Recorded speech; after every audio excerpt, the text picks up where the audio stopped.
देवता लोग कभी घाटे का सौदा नहीं करते। तो इस बात को समझ गए और परीक्षित को भी बताए कि देखो ये वही अमृत है जिसके लिए इन्होंने देवासुर संग्राम किया था, असुरों से लड़ गए थे, समुद्र का इन्होंने मंथन किया था और कितनी सहजता से ला करके दे रहे हैं।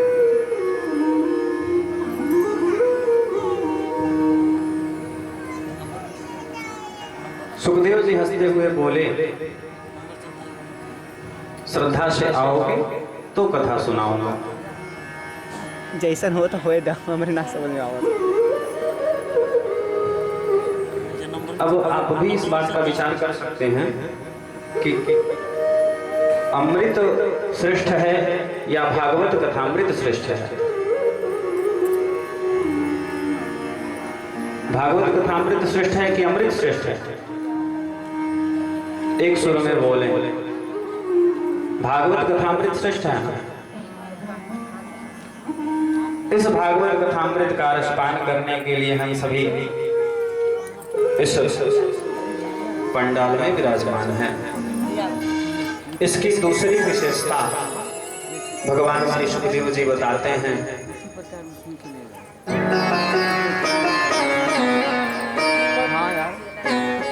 कि अगर अमृत पी ले व्यक्ति, अमृत पी ले और पीने वाला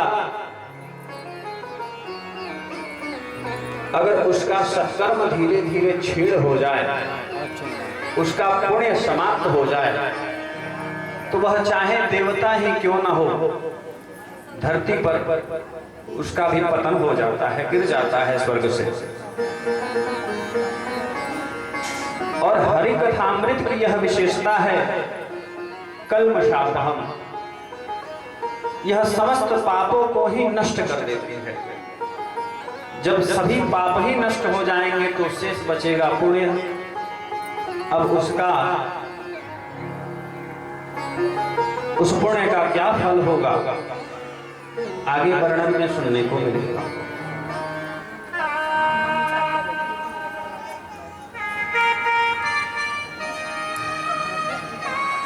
सुखदेव जी ने तौल करके इस बात को देखा कि चलो सभी शास्त्र पुराण आदिकों को तराजू के एक पलड़े में रखिए और दूसरे पलड़े में भागवत जी को भी रखते हैं, यहाँ भी देख लिया जाए।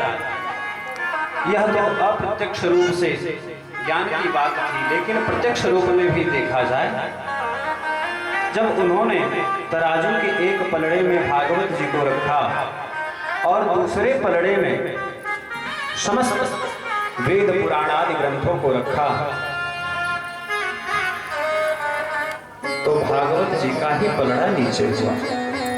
अर्थात भागवत जी का पलड़ा भारी था, वह जमीन पर बैठ गया, बाकी सभी वेद पुराण ऊपर उठ गए। प्रेम से बोलिए भागवत भगवान की जय। तो यह भागवत जी की महत्ता है।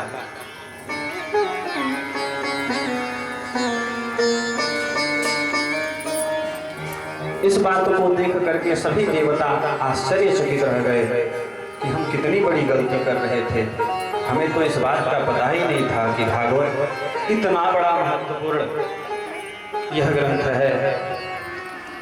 साक्षात श्री कृष्ण ही कलयुग के कलुषित प्राणियों के कल्याण करने के लिए श्री भागवत संहिता में अपने स्वरूप को समाहित कर दिए, स्वयं विराजमान हो गए श्रीमद् भागवत।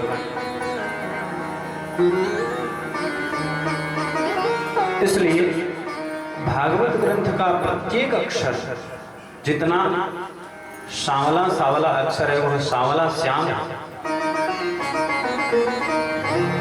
यह साक्षात श्रीमद् भागवत भगवान सच्चिदानंद घन श्री कृष्ण हम सभी का परम कल्याण करने के लिए ही शब्दमयी मूर्ति का रूप धारण करके हम सभी के बीच विराजमान है। एक समय की बात है,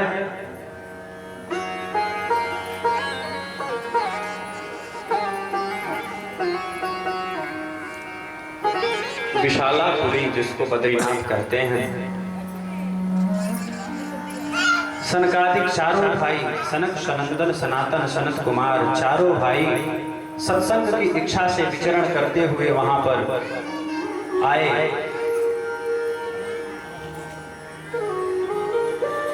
सोचे कि चल के बद्रिकाश्रम में भगवान का ध्यान पूजन अर्चन किया जाएगा, जिससे मन में थोड़ी शांति होगी, थोड़ा, क्योंकि शनकादिकों का यह कर्म है, यही एकमात्र कर्म है, भगवान नाम का संकीर्तन, उनकी कथा।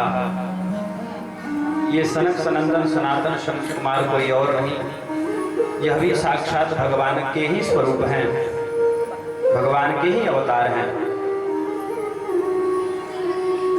यह पूर्वजों के भी पूर्वज हैं और इनकी आयु केवल 5 वर्ष की है। 5 वर्ष की आयु और पूर्वजों के भी पूर्वज। भगवान के प्रभाव से उनकी आयु कभी नहीं बढ़ती, वो देखने में 5 वर्ष के बालक ही लगते हैं। सनक सनंदन सनातन सनत कुमार ये चारों भाई, और केवल भगवान की कथा, भगवान की लीला, भगवान के नाम, भगवान के गुण संकीर्तन में ही इनका सारा समय कोटि युगों से बीतते चला आ रहा है।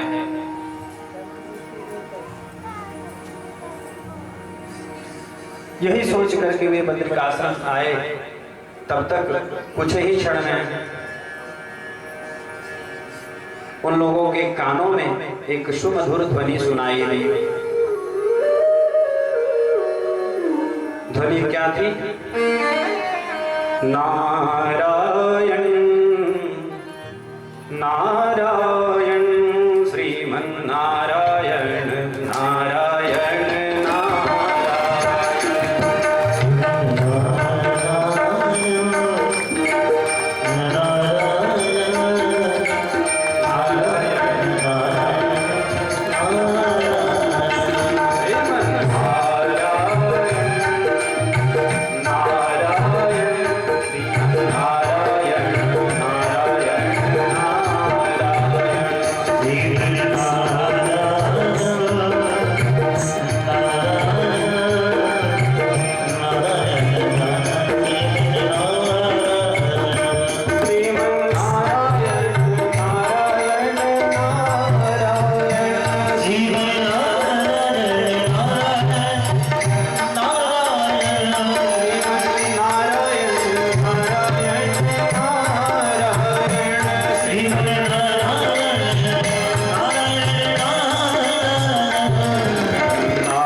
इस प्रकार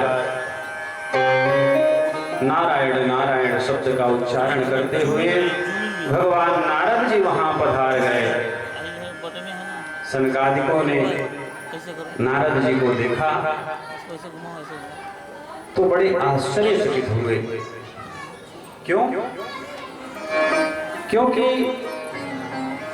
जो नारद भगवान केवल और केवल हरि नाम के संकीर्तन में लिप्त रहते हुए 14 लोग, तीनों लोग 14 भुवन का भ्रमण करते रहते हैं, जिनको मोह माया लोभ लालच और दुनियादारी से कोई मतलब ही नहीं रहता, वैसे साधु पुरुष भगवान के दिव्य पार्षद, भगवान के दिव्य भक्त, स्वयं भगवत स्वरूप श्री नारद जी के मुख पर चिंता की लकीरें दिखाई। चिंताग्रसित थे नारद जी। इस प्रकार जब नारद जी को सनकादिकों ने देखा तो उन्होंने पूछा, कथम ब्रह्मण दीन मुखः कुतश्चिन्तातुरो भवान् त्वरितं गम्यते कुत्र कुतश्चागमनं तव इदानीं शून्यचित्तोऽसि गतवित्तो यथा जनः तवेदं मुक्तसङ्गस्य नोचितं वद कारणम्। भो कथम दीनमुखः, हे भगवान, हे नारद जी, आपके मुख पर ये दीनता, ये मलिनता, ये चिंता की लकीरें कैसी? आप चिंताग्रसित कैसे हो गए और भागे भागे कहां से आ रहे हैं? त्वरितं गम्यते कुत्र, कहां से भागे भागे आ रहे हैं और कहां भागे भागे जा रहे हैं? आपका मुख कमल तो ऐसे लग रहा है जैसे किसी महाकृपण का मुख आपने देख लिया है। जब आदमी घर से निकलता है तो हम सबके अगल बगल में कोई जरूर ही रहता होगा, अपना बगल की उसको बोलते हैं क्या पड़ीदार, कि अगर मुंह दिख जाए तो बहुत लोग कहते हैं अरे राम राम, तो सवेरे मुंह लोग है ना।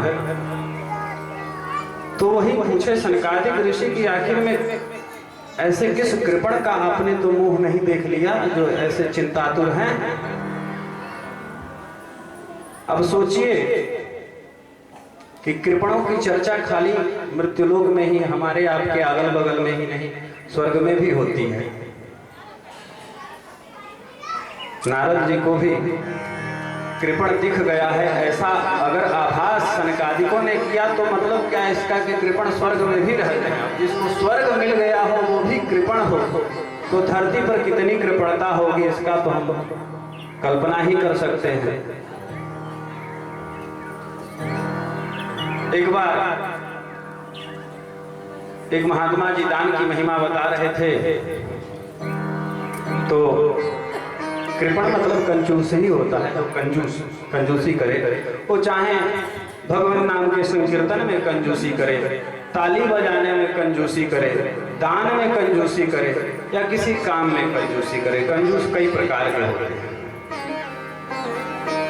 तो संत भगवान जब दान की महिमा बता रहे थे तो एक व्यक्ति अपने गांव में दानचंद नाम से प्रसिद्ध था तो बहुत कृपण, कुछ दान अपने जीवन में कभी किया नहीं था, इसलिए व्यंग में उसका लोग नाम दानचंद रख दिए थे। इसलिए कि जो खूब झूठ बोलता है उसको भी लोग देख करके कहते हैं हरिश्चंद्र जी आ गए, सत्यवादी राजा हरिश्चंद्र आ गए। तो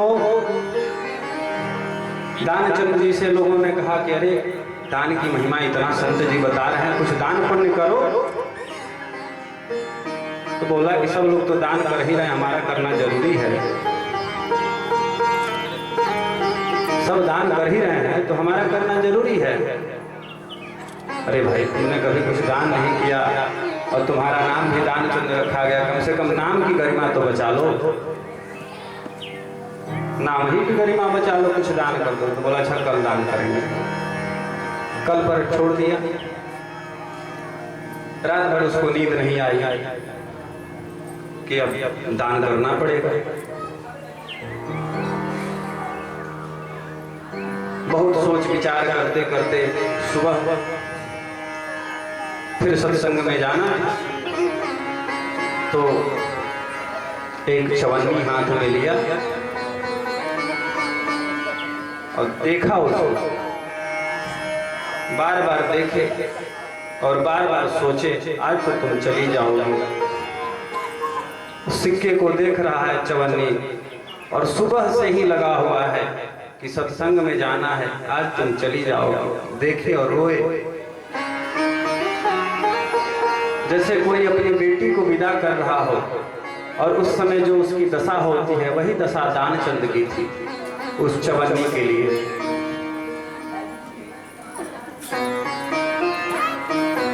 तो जब वह कथा पंडाल में पहुंचा संत जी के सामने, तो अब अपनी बारी का इंतजार करने लगा। सब लोग दान कर रहे थे, सोचा कि हम सबसे बाद में दान करेंगे, पहले हम दान नहीं करेंगे, देख ले कौन कौन दान कर रहा है। इंतजार करते करते करते करते अब कोई शेष नहीं रह गया। अब उसके कलेजे की धड़कन बढ़ने लगी, अब तो हमको दान करना पड़ेगा, अब तो हमारी ही बारी है।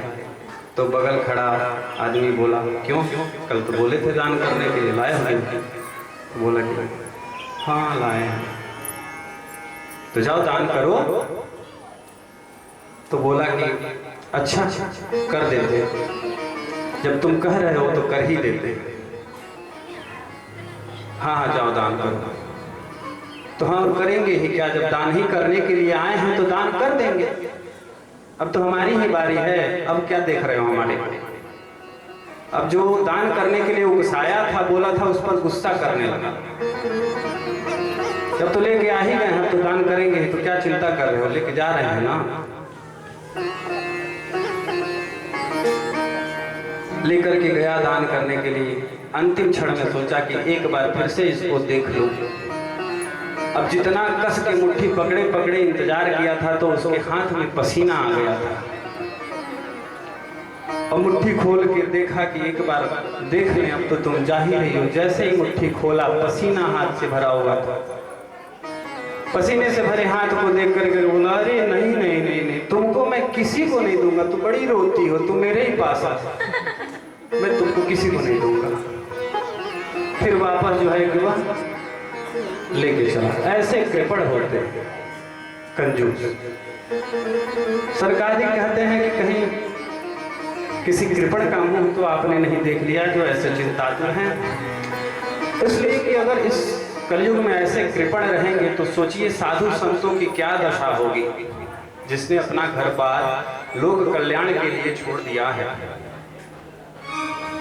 शरीर का जो धर्म है, खाना पीना, वह तो कम नहीं होने वाला।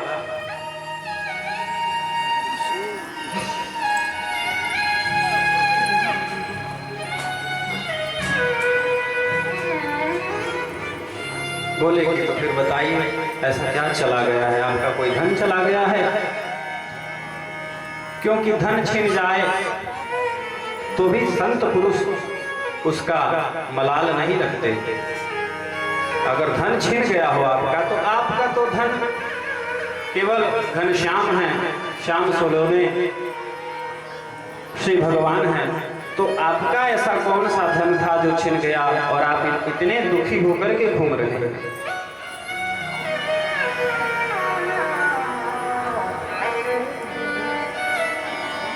संतों का एक ही धन होता है, हमारो धन राधा श्री राधा श्री राधा, हमारो धन राधा श्री राधा श्री राधा।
इस प्रकार सनकादिकों ने जब कहा कि संतों का धन तो केवल राधा नाम है, कृष्ण नाम है, फिर हमें आप अपने चिंता का कारण बताइए कि आप इतने चिंतित क्यों? आप